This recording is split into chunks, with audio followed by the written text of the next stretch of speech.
So today we are solving some of the problems statics and robotics. So determine the resultant couple moment between couples acting in the plate in figure 4. So first the atom is which is the free body vector. So as you can see, the atomic forces is perpendicular. So perpendicular sa between sa mga distance. So sa B1 is 4 feet, sa B2 is 3 feet, then the B3 is 5 feet. So solution.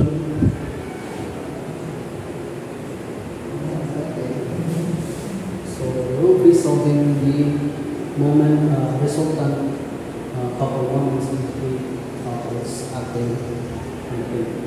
So formula na gamit doon. Since first considering counterclockwise sa couple moments as positive. So we have positive moments MR is equals to summation of moment. So MR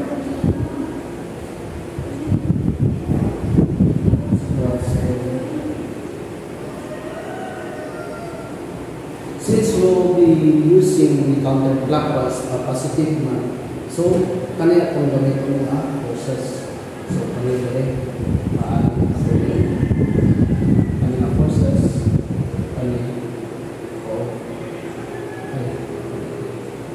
kanina tapos counterclockwise. So F1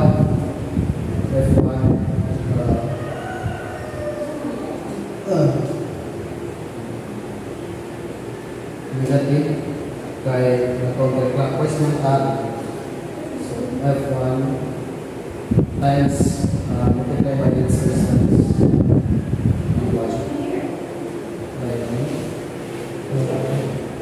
F2 since atong direction is counterclockwise, wala siya na counter sa direction ng F2. So may mo siya positive. F2 multiply by its distance is equal to ang F3 since nag-counterclockwise man siya, i-counter siya sa atong negative direction. F3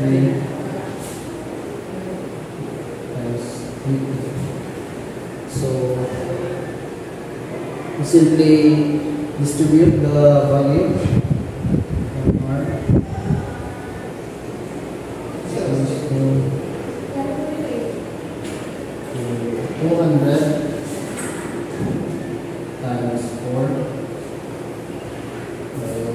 F2 is 400 times 3. F3 is times 5. So kali 2 times 4 is which is negative 800.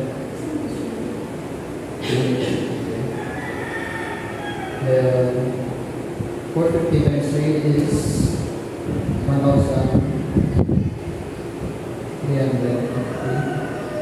And then 1,500. So ato ni subtract mo siya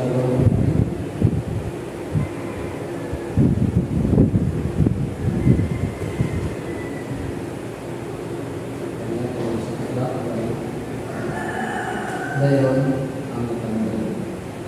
Negative na siya kaya negative siya. So, ang value na ito is sin r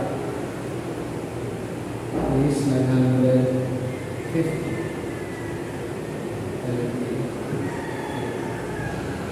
Since nag-indicate ato ang moment as negative, so the rotational, the clockwise has a rotational sense. So, MR inertia LB pero clockwise. And that would be all the answer.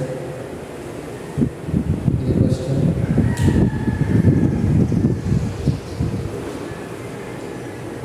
Clockwise yung direction or assume. So we just assuming we are considering the direction as counterclockwise.